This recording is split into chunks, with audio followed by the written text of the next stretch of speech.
أعوذ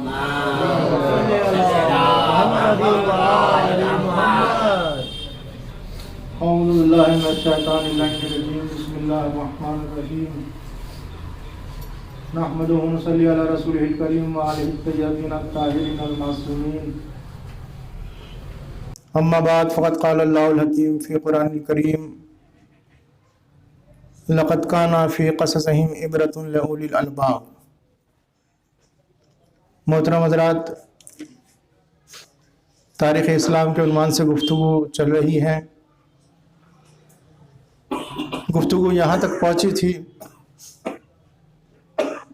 کہ جناب عبداللہ کا عقد جناب آمنہ سے ہوا. جناب آمنہ کی جو جناب وہب کی بیٹی تھی اور انتہائی بہادر اور شجاع خاندان سے ان کا تعلق تھا. جناب عبداللہ کے عقد میں جناب آمنہ آئیں اور ابھی رسول اللہ پیدا نہیں ہونے پائے تھے کہ جناب عبداللہ کی وفات ہو گئی. اسی لیے جناب رسول اللہ کو یتیم عبداللہ کہا جاتا ہے کہ جناب عبداللہ حسرت لے کر چلے گئے اور بچے کی وہ صورت نہ دیکھ پائے. اب یہ بچہ جناب آمنہ کے پاس، اور ولادت کے سلسلے میں جو جناب آمنہ کا بیان ہے وہ بھی انتہائی معتبر اور موثق راوی حضرات نے اس کو بیان کیا ہے کہ وہ کہتی ہیں کہ جب ولادت کا وقت قریب آیا اور میں حجرے میں گئی تو بظاہر ولادت کے کوئی آثار نظر نہیں آ رہے تھے، اور عام طور سے جو آثار عام عورتوں میں نظر آتے ہیں وہ ختم کوئی آثار ایسے جناب آمنہ کے ہاں نہیں تھے. جناب آمنہ حجرے میں گئیں اور یکا یک وہ حجرہ پورے نور سے بھر گیا، اور اتنے میں کیا دیکھا کہ بچہ ہے کہ جو سر سجدے میں رکھے ہوئے اللہ کی تسبیح کر رہا. اور وہ کہتی ہیں کہ وہ نور جو حجرے میں تھا وہ نور ایک مرتبہ آسمان کی طرف گیا، اور پھر آسمان پہ جانے کے بعد چاروں طرف وہ نور پھیل گیا. یہ صاف اس بات کی نشانی اور علامت تھی کہ یہ بچہ پیدا ہوا ہے، اس کا پیغام پوری دنیا میں عام ہوگا. اور جب یہ بچہ پیدا ہوا، حضور اکرم صلی اللہ علیہ وآلہ وسلم پیدا ہوئے ہیں تو پوری کائنات میں عجیب اثرات نمایاں ہوئے، عجیب واقعات رونما ہوئے کہ جس سے پوری دنیا پریشان تھی کہ آخر یہ آثار کیسے ہیں. چنانچہ جب رسول اللہ پیدا ہوئے ہیں تو ایک مرتبہ ایک یہودیوں کا عالم تھا، وہ خانہ کعبہ میں آیا، اور آنے کے بعد اس نے جو مکے کے بڑے بڑے لوگ تھے قریش کے، جس میں ولید تھا، عتبہ تھا، وغیرہ وغیرہ، ان سے پوچھا کہ کیا مکے میں کوئی بچہ پیدا ہوا ہے؟ تو ان لوگوں نے کہا کہ نہیں، ہمیں کوئی خبر نہیں ہے کوئی بچہ پیدا ہوا ہے. کہ ذرا معلوم کرو، تلاش کرو کہ کوئی بچہ پیدا ہوا ہے. تو یہ لوگوں نے تلاش کرنا شروع کیا، یہاں تک کہ معلوم ہوا کہ جناب عبداللہ کے ہاں بچہ پیدا ہوا ہے. انہوں نے اس سے کہا کہ ہاں، ہم نے سنا ہے کہ عبداللہ کے ہاں عبد المطلب کا پوتا پیدا ہوا ہے. تو اس نے کہا کہ ایسا ہے کہ تم مجھے عبد المطلب کے گھر لے چلو گے، میں اس بچے کو دیکھنا چاہتا ہوں. چنانچہ یہ لوگ اس یہودی عالم کو جناب عبد المطلب کے گھر لے کر آئے. جب جناب عبد المطلب کے گھر آئے تو اس نے کہا کہ مجھے چاہتا ہوں کہ بچے کو دیکھوں. جناب عبد المطلب اس بچے کو لے کر باہر آئے. اس نے بچے کو دیکھا، نورانی کیفیت دیکھ کر ایک مرتبہ وہ شخص حیران. اس نے کہا ذرا بچے کو پلٹیے، میں اس کی پشت دیکھنا چاہتا ہوں. جناب عبد المطلب نے ان کی پشت پلٹی. اب جو دیکھا تو وہ مہر نبوت بچے کی پشت پر لگی ہوئی تھی. یہ دیکھتے ہی ایک مرتبہ وہ عالم بے ہوش ہو کر زمین پر گر گیا. زمین پر جیسے گزرا فوراً جناب عبد المطلب نے بچے کو گھر میں پہنچوایا اور سب لوگ اس کو ہوش میں لانے میں لگ گئے کہ آخر بات کیا ہوئی, کیا ماجرا ہے, کیا اس نے دیکھا کہ یہ دیکھتے ہی بے ہوش ہو گیا. جب کافی دیر کے بعد یہ ہوش میں آیا تو ایک مرتبہ سب نے پوچھا کہ کیا بات تھی, کیوں تم بے ہوش ہو گئے, تم نے کیا دیکھا؟ اس نے کہا کہ جو میں جانتا ہوں تم نہیں جانتے. کہا کیا ہے؟ کہا کہ اس بچے میں وہ تمام آثار پائے جاتے ہیں کہ جو آثار ہماری کتابوں میں لکھے ہوئے ہیں. یہی وہ بچہ ہے کہ جو یہودیوں کا خاتمہ کرے گا اور اس کا پیغام پوری دنیا میں عام ہو جائے گا. اور اس کے بعد جناب عبد المطلب سے اس نے کہا کہ آپ اس بچے کی حفاظت کیجئے, یہ بچہ کوئی معمولی بچہ نہیں ہے بلکہ یہ بچہ عالمی بچہ ہے, اس کا پیغام عالمی ہوگا. چنانچہ رسول اللہ کی ولادت کا انتظار سب کو تھا, چونکہ جناب عیسیٰ نے کہا تھا کہ میرے بعد آنے والا نبی احمد ہوگا, اس کا نام احمد ہوگا. تو یہودیوں کو باقاعدہ انتظار تھا کہ وہ کب بچہ آئے گا, کب پیدا ہوگا, اس لیے کہ جانتے تھے کہ اسی کے ذریعے ہمارا خاتمہ ہونا ہے, ہمارا مشن ختم ہوگا. تو اس فکر میں رہتے تھے کہ وہ کب بچہ پیدا ہوگا. چنانچہ یہودی مسلسل اس بات کی کوشش میں تھے کہ معلوم ہو جائے کہ کون سا بچہ کب پیدا ہونے والا ہے, کیا ہے. چنانچہ اس سے متعلق کئی واقعات تاریخوں میں ملتے ہیں. ایک واقعہ اس سلسلے میں ملتا ہے کہ یہودی کعبے میں موجود, انہوں نے مکے والوں سے کہا کہ سنا ہے کہ عبداللہ کے یہاں بچہ پیدا ہوا ہے. کہاں بچہ پیدا ہوا ہے؟ کہا کہ میں اس کے پاس جانا چاہتا ہوں, اس کو دیکھنا چاہتا ہوں. چنانچہ وہ عالم جو تھا وہ گیا جناب عبد المطلب کے گھر, اور پھر اسی طریقے سے اس نے کہا کہ میں بچے کو دیکھنا چاہتا ہوں. جناب عبد المطلب بچے کو باہر لے کر آئے. اس نے بچے کو دیکھا, پشت دیکھی, جیسی پشت دیکھی فوراً جناب عبد المطلب کے قدموں پر گر گیا, اور قدموں پر گر کے کہتا ہے کہ اے عبد المطلب آپ گواہ رہنا کہ میں اس پیغام پر ایمان لا رہا ہوں کہ جو یہ پیغام بچہ لے کر آنے والا ہے. اللہ اکبر. جو پیغام یہ بچہ لائے گا, ابھی بچہ آغوش میں ہے, میں اس پر ایمان لا, آپ گواہ رہنا کہ میں اس پیغام پر ایمان لا رہا ہوں کہ جو یہ پیغام بچہ لے کر آنے والا ہے. بس یہ سننا تھا. ایک مرتبہ عبد المطلب حیران رہ گئے. اب اس منزل پر آ کر ایک بات کہنے کو دل چاہتا ہے کہ جب غیر لوگ کمسنی میں جب بچہ ابھی پیدا ہوا ہے اسی وقت علامت نبوت دیکھ کر ایمان لا رہے تھے, تو کیا خاندان کے لوگ ایمان نہیں لائیں گے؟ جس کے گھر میں بچہ پیدا ہوا ہے, ہر وقت آثار نمودار ہو رہے ہیں, تو کیا اس کے ہاں یہ آثار نہیں ہوں گے؟ کیا وہ ایمان نہیں لائیں گے؟ کیا وہ متاثر نہیں ہوں گے؟ نہیں عزیزان محترم, سب لوگ متاثر تھے اور جانتے تھے کہ بچہ کوئی معمولی بچہ نہیں ہے, یہی وہ بچہ ہے کہ جو آگے چل کر نبوت کا اعلان کرنے والا ہے. صلوات پر محمد.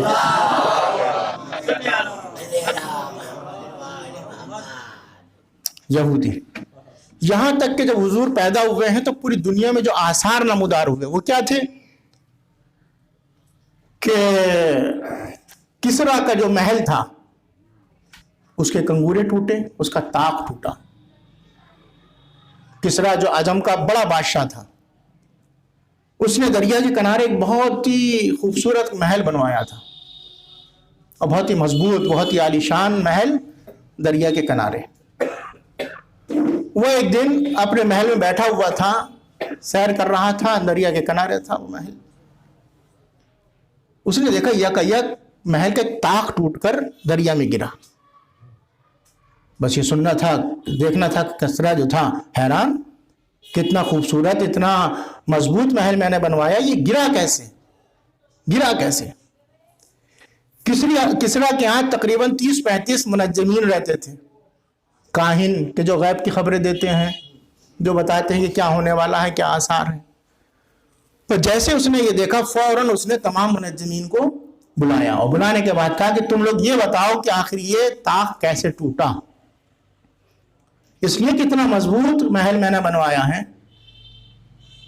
کوئی زلزلہ نہیں آیا, کوئی ایسے ظاہری آثار نہیں ہے کہ جس کی وجہ سے یہ عمارت منہدم ہو جائے. یہ گرا کیسے, یہ ہوا کیسے؟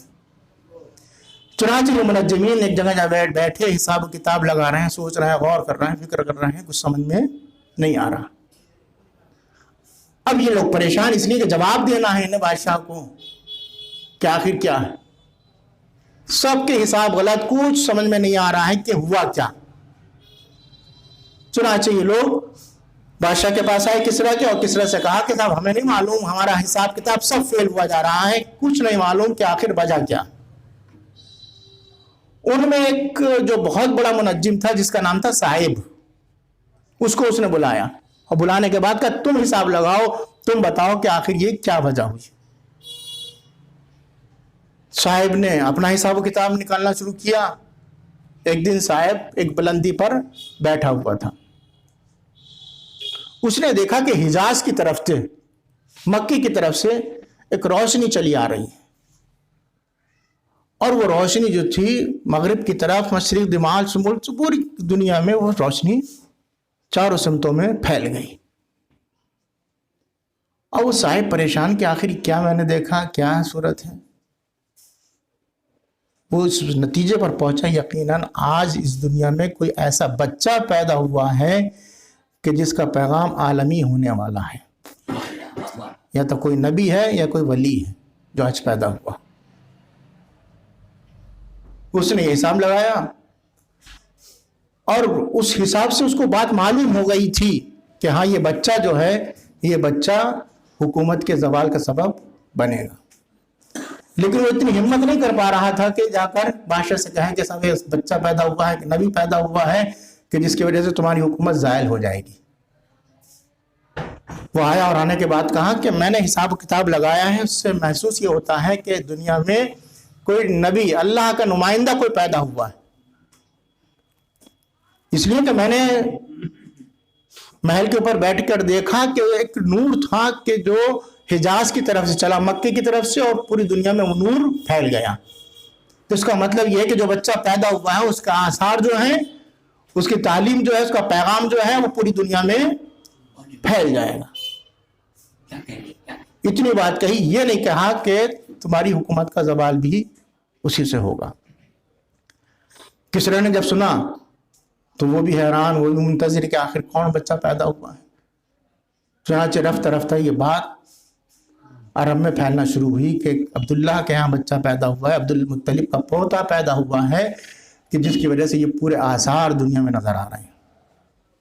چنانچہ دریا صحابہ جو بہتا ہوا دریا تھا, اس کا پانی خشک ہو گیا. کبھی خشک نہیں ہوا تھا. جب پانی خشک ہوا تب سب لوگ حیران کہ آخر یہ کبھی دریا خشک نہیں ہوا, یہ دریا کیسے خشک ہو گیا. آتش قضاء فارس, پارسیوں کا جو آتش قضا تھا, جہاں وہ آگ کی پوجا کرتے تھے, جو 1000 سال سے جل رہا تھا, 1000 سال سے اس کی آگ گل نہیں ہوئی تھی. 1000 سال تصور کریں آپ, 1000 سال سے آگ روشن تھی, کبھی گل نہیں ہوئی تھی. لیکن جب حضرت محمد مصطفیٰ صلی اللہ علیہ وسلم پیدا ہوئے ہیں تو وہ آگ گل ہو گئی. گویا حضور نے پیدا ہو کر اس آتش کی کو گل کر کے بتا دیا کہ اب آنے والی ذات کوئی معمولی ذات نہیں ہے, بلکہ دنیا کے لیے رحمت للعالمین بن کے آئی ہے.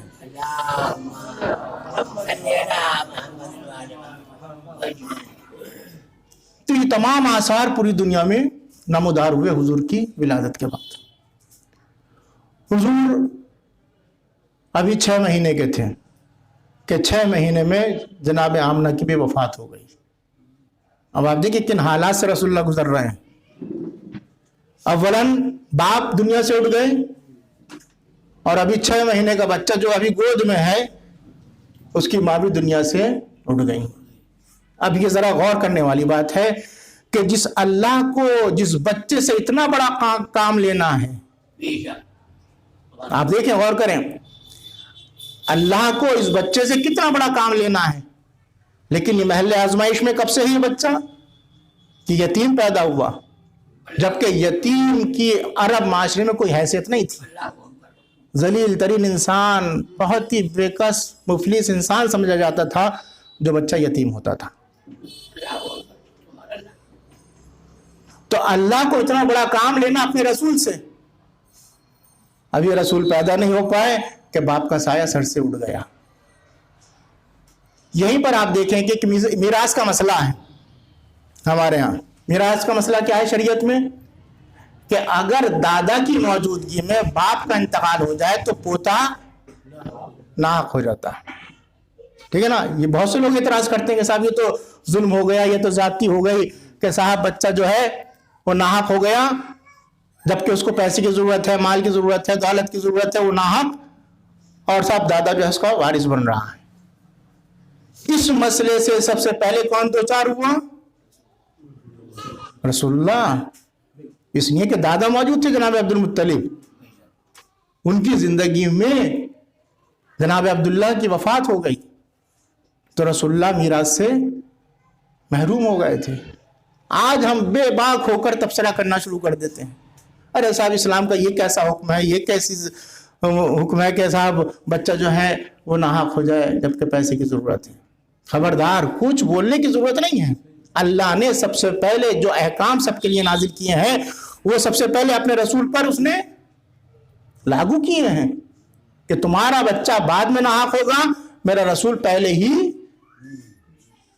اس مسئلے میں مبتلا ہو رہا ہے.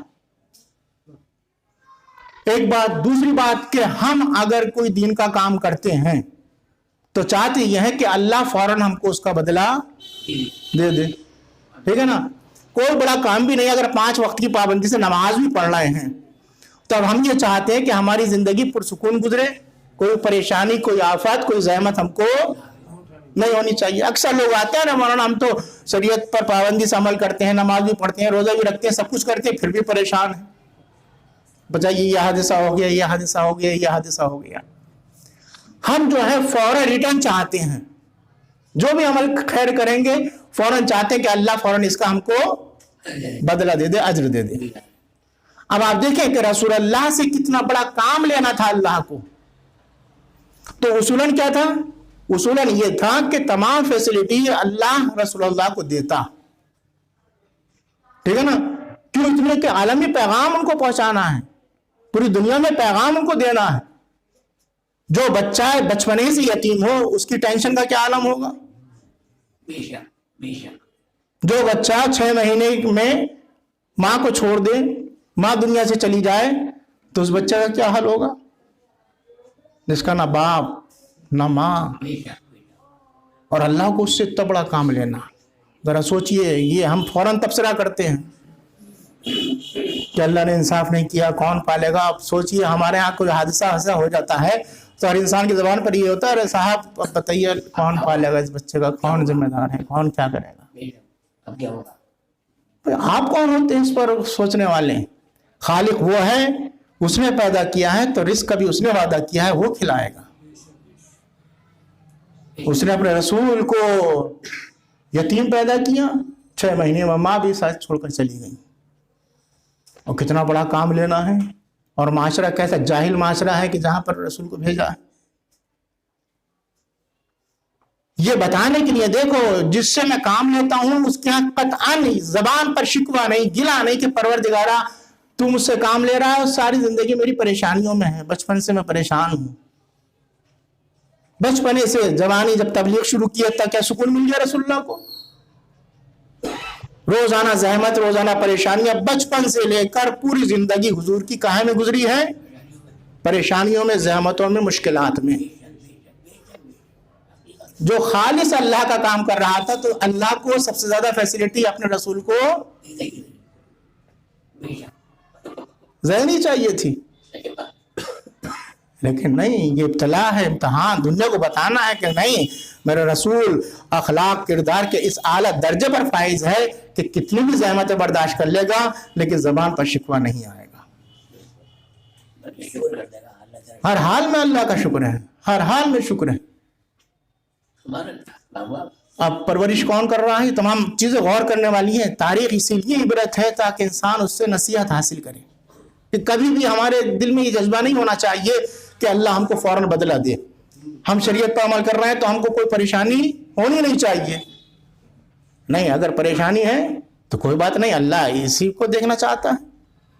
پھر دوسری چیز, رسول اللہ سے اتنا بڑا کام لینا چاہیے تھا رسول اللہ سے اللہ کو، تو بڑی تعداد میں اولاد دے دیتا.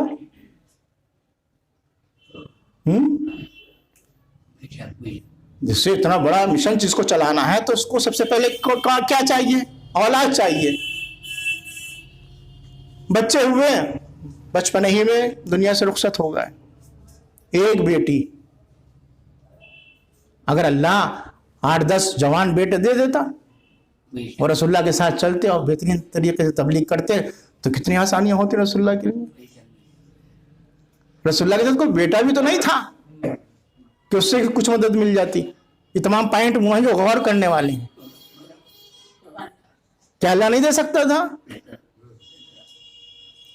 بیٹا، بچپنے میں بچے دنیا سے رخصت ہو گئے، کوئی بیٹا نہیں. اگر بیٹا ہوتا تو ہو سکتا معاون ثابت ہوتا تبلیغ میں رسول اللہ کا، لیکن نہیں، بیٹی تھی. یہ بھی ایک امتحان تھا رسول اللہ کا، اور بتانا تھا کہ دیکھو کبھی دوسروں کا سہارا نہ لینا، اگر سہارا لینا ہے تو میری ذات کا سہارا لینا. تمہیں دنیا والوں کا سہارا لے کر اپنے مشن کو کامیاب نہیں کر سکتے ہو. نہ اولاد کا سہارا لے کر، نہ دوستوں کا سہارا لے کر، نہ ماں باپ کا سہارا لے کر، کسی کا سہارا تمہیں کارآمد نہیں کر سکتا. ہاں، اگر سہارا لینا ہے تو اپنے خالق کا سہارا لو، اور جب تم اپنے خالق کا سہارا لو گے تو پھر تمہاری بات ایک جگہ محدود نہیں رہے گی، بلکہ پوری کائنات میں تمہاری آواز پہنچ جائے گی.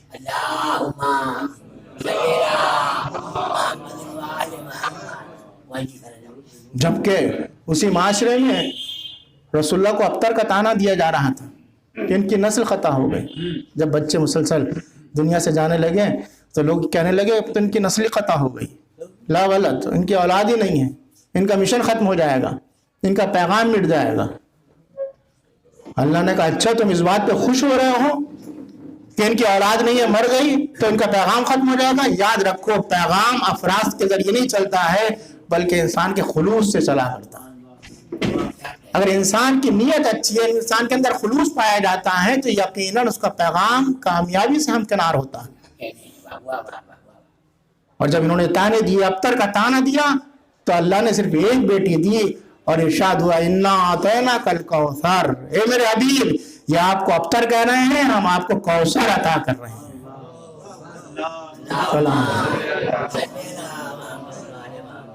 ایک بیٹی کے ذریعے پوری کائنات میں رسول اللہ کی نسل آج بھی موجود ہے. یہ کیسے ہوا؟ ایک بیٹی، اور وہ اس معاشرے میں کہ جہاں بیٹی کی کوئی اہمیت نہیں، باپ زندہ دفن آ رہا تھا، اس معاشرے میں رسول اللہ نے اپنے بیٹی کی تعظیم کی اور بتایا کہ دیکھو بیٹی کو معمولی نہ سمجھو، اسی بیٹی کے ذریعے تمہاری تحریک کامیاب ہو سکتی ہے، اسی بیٹی کے ذریعے تمہاری نسل چل سکتی ہے، اسی بیٹی کے ذریعے تمہارا پیغام عام ہو سکتا ہے. لہذا کسی چیز کو حقیر اور ذلیل نہیں سمجھنا چاہیے، کسی پر نہ بھروسہ کرنا چاہیے. بھروسہ کرنا ہے تو اللہ کی ذات پر انسان کو بھروسہ کرنا چاہیے. اب رسول اللہ کی پرورش کہاں ہو رہی ہے؟ دادا کر رہے ہیں جناب عبد المطلب. جناب عبد المطلب کی پوری کوشش، ادھر 10 بیٹے جناب عبد المطلب کے، اور پوری کوشش جناب عبد المطلب کی کہ اس بچے کی پرورش میں کوئی کمی نہ رہنے پائے. چنانچہ ہر موقع پر بچے کا احترام، بچے کی عزت، بچے کا تعارف کرانا، یہ جناب عبد المطلب کا شعار تھا. جناب عبد المطلب کی مسند خانہ کعبہ میں بچتی تھی، اور اس مسند کی صورتحال یہ تھی کہ جب وہ مسند بچتی تھی تو جناب عبد المطلب بیٹھتے تھے اور چاروں طرف ان کے 10 بیٹے بیٹھا کرتے تھے، اور کسی میں اتنی ہمت نہیں ہوتی تھی کہ وہ جناب عبد المطلب کی جگہ جا کر بیٹھ جائیں. روب و جلال تھے جناب عبد المطلب کا، سردار تھے، کسی میں اتنی ہمت نہیں تھی کہ وہ عبد المطلب کی جگہ جا کر بیٹھ جائیں. ایک دن سب چچا بیٹھے ہوئے تھے. ایک مرتبہ رسول اللہ چھوٹے تھے، دوڑتے ہوئے آئے اور آنے کے بعد اس جگہ جا کر بیٹھنے لگے کہ جو جگہ جناب عبد المطلب کی تھی، اس مسند پر. بس جیسے ہی یہ بیٹھے، ایک مرتبہ چچا دوڑ کر آئے اور آنے کے بعد بچے کو ہٹایا، اس لیے کہ اس جگہ تو ہم نہیں بیٹھ سکتے، ہم ان کے بیٹے ہم نہیں بیٹھ سکتے، تو یہ بچہ کیسے بیٹھ سکتا.